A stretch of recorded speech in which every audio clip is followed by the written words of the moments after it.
All right, good morning, everyone. I'm Darryl Uchima. I'm from Boeing Satellite Space Intelligence Systems, and I'm here to talk about our 3-year journey implementing critical chain and kind of the lessons learned along those 3 years. And one of the things we've uncovered in the past 3 years is really the importance or what the role is of leadership as far as getting the results and getting the success you need by implementing critical change. All right, first let's talk about who we are and as far as the big company called Boeing. So Boeing, of course, very large corporation, really divided into 2 major businesses, commercial airplane, and everybody's heard about the 787. We're very excited about that launch next year and where it's headed. And that's really half the business, the commercial airplane business based in Seattle. And then it's divided into the defense business. And very close in size, revenues, actually the defense business being a slightly larger than the commercial airplane last year. I think things will balance, and then you'll see commercial airplanes take off further. But we are part of the defense business, and the defense business about 70,000, oh, this is going to be fun, about 70,000 employees nationwide and worldwide. You can see the revenues about $32 billion in 2006. Where we fit in with the IDS defense side of the business is we're part of network and space systems. That's about a half of the business in IDS. And inside of network and space systems, you can see us space intelligence systems. So we're the space side of the defense business, about 8,000 employees nationwide. And we're headquartered in Seal Beach, California.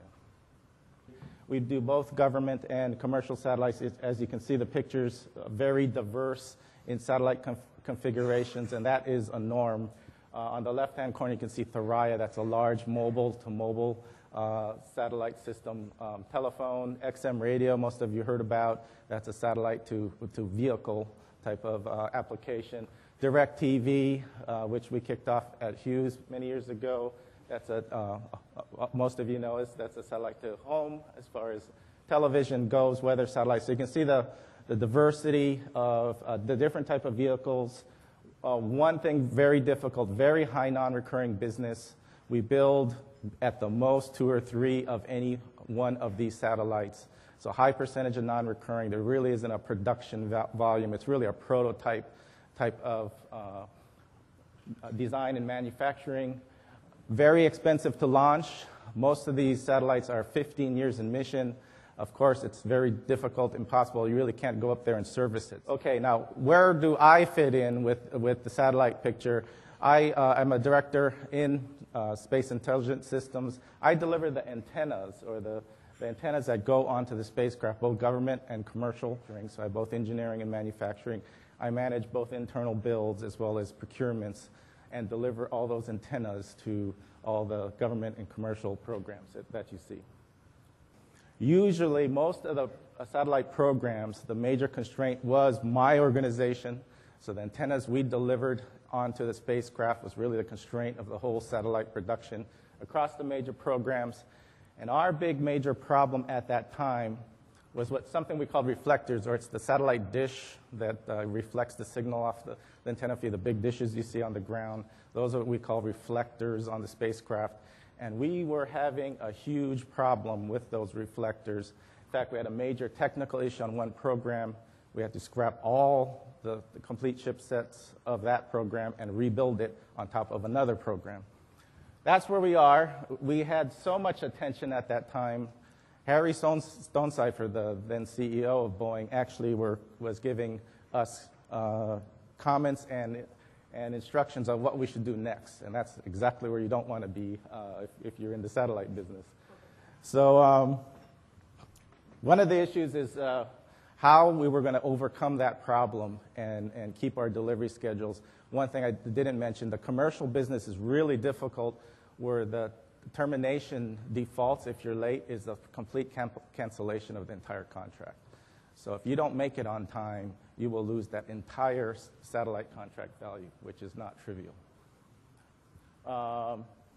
We actually, in a 6 or 8 month time period, we pulled it through. I mean, the team at the time, before we implemented, Rich Luxford here, who was the program manager at the time, every single day it came to me, there was a different critical path. There was something else to work on. The team was scrambling in 1,000 different directions. And then when we implemented the pipeline and handed it to him, I think he felt like, you could talk to him later, but I think he felt like a general where he knew what things were going on. Bottom line, we doubled the throughput. We delivered both programs in the same amount of time as it would take to do one. We improved the cycle time about 30%. More importantly, after this event, we actually broke the constraint. Reflectors no longer constrained all the antenna deliveries, and within a year, all the antennas was not the constraint of the satellites. So at the reflector level, at the antenna level, all the way to the satellite level, we kind of broke the constraint at the enterprise level. Big, big change. So at that time, I think Kevin Naya and Charles Toops and I said, wow, this is powerful stuff. We can do something with this. So we immediately set out to try to help the entire organization. He pulled all the executives together, and today I think there's about 50 of us in the audience, very senior program managers and leadership of the organization. And we rolled it out to the whole organization and really put it in motion. Took kind of Sanjeev's step implementation and moved out. So that's what we did in 2005, kind of try to spread it across the entire organization.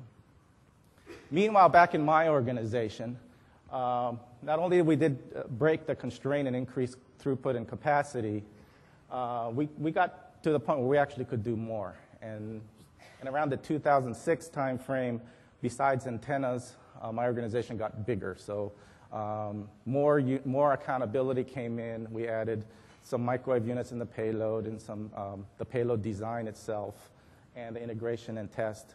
And through that period, we actually didn't grow. In fact, today, I think my organization size is still the same as it was when we just had antennas. So we actually pulled on more accountability and then took Concerto, put that into use, and moved it out on our programs.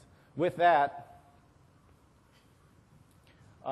we even brought it to our government and some of the government classified programs.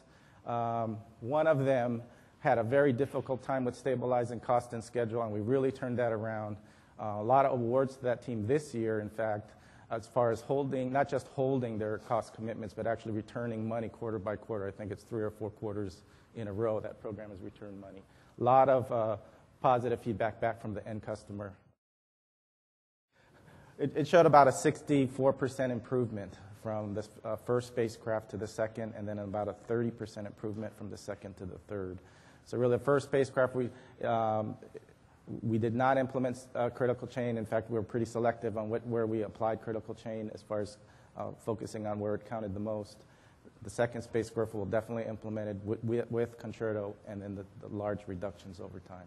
So bottom line, a lot of successes throughout the organization and the company with critical chain implementation. So one problem, we were seeing fever charts and performance in critical chain applications, or so-called critical chain applications, that looked more like the launch vehicles shooting up into orbit than the satellites we were building at the time.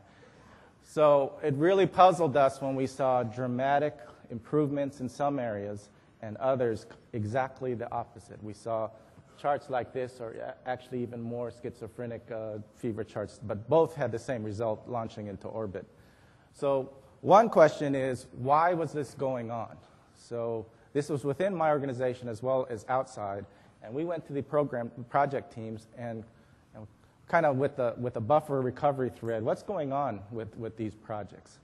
What we found with most of the teams, instead of focusing on buffer recovery, they mostly talked about why some other organization or supplier or requirements was causing the bad performance, why some other area was impacting their project, and they just could not get on track because of that across the board. So with that in hand, we dug further and investigated why was this happening. Okay, so here's a chart I pulled from Sanjeev's presentation, I believe at the Realization Conference in 2005. Kind of his 8 steps of implementation. We thought we were doing well. We thought we were going 1 through 8. We're going one by one. We're implementing, trying to be wise men. Number four says, design the solution, project resource model, policies, and processes. First problem we found starting out of the gate is any large company, definitely our company, uses something we call standard deck. That is the 80% confidence schedule. That's report to our customers, earn value, finances that report to the corporation, you name it, whether it's dealing with risk or risk mitigation activities. Everything is set. It is flowed from the programs to our customers, to the corporation, and through the program teams. That's what we call a standard deck.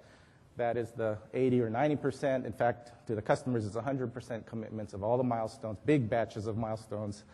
And we found that in execution, where those critical chain projects were having problems, the program or project teams were still using the standard deck. So all of us, I think, went through the AJ, what do we call it, vicious cycle, I think is what we call it, and know what's definitely death with critical chain implementations is to use our 80 or 90% commitment milestones and drive it in execution. That's what we found on a lot of these project teams. So problem number one, we weren't changing our behavior. We were still flowing down the standard deck all the way to the working level. They were using it. They had their separate Microsoft schedules on the side, still managing to dates. Behavior wasn't changed. They weren't working to Concerta or CCPM plan. So one thing was to change, make sure we had good plans, but make sure we divorce the reporting standard deck from the critical chain execution. So with that in hand, were we okay? The answer is still not yet. So what else did we find?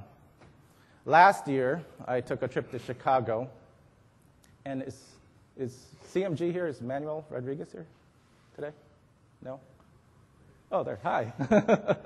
So Manuel talked last year. This is your chart from Chicago, and he stressed the importance of the task manager in execution, and it just hit a bell in me when he presented that last year. I think I talked to you after you pitched.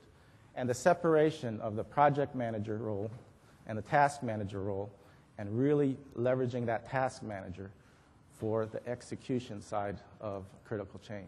And that really hit a nerve on what we weren't doing on a lot of those projects. So, armed with that, we do know the right behaviors we need, right? And who's the one that makes sure the priority's set? Who's the one that's making sure we're prepping for the next task? We're not starting before we're ready. So who's setting that tone? It's usually the task manager. That was definitely a missing element. Besides that, I talked about buffer management, something I think Bill learned when he went to Warner Robins, who's speaking today. And that was also missing. So who is driving the buffer management thread at the leadership level, at the project level, at the task manager level? Also missing. So the thing we found was, hey, we have to embed the roles and the behaviors to get the execution embedded in our programs. And it wasn't there. And the way to do that was actually engaging. The leadership's got to get engaged. The leadership just can't buy into the concept, roll it out, have the tool done, have our plans in place, and expect everything to change overnight. Won't happen. Or you get lucky. You get pockets of success. So that's what we discovered. Hey, we got to get our leadership engaged. We got to embed the right execution roles. We got to change the way we're behaving to get the results we need. Those were evident in the successes we saw. They were not evident in where we didn't see it. So Bill and I, early this year, I think, took out, within just my organization, which I thought was going to be an easy thing, and since they kind of worked for me, and tried to reprioritize our leadership, or my leadership, to get the engagement we needed across our projects. I think we had 20-plus projects at the time. So I took them off-site for 2 days, and what I found that although my leadership was definitely involved in the creation, we knew the benefits, we understood what it took for successful implementation, didn't really need a lot of training, it wasn't a priority for them.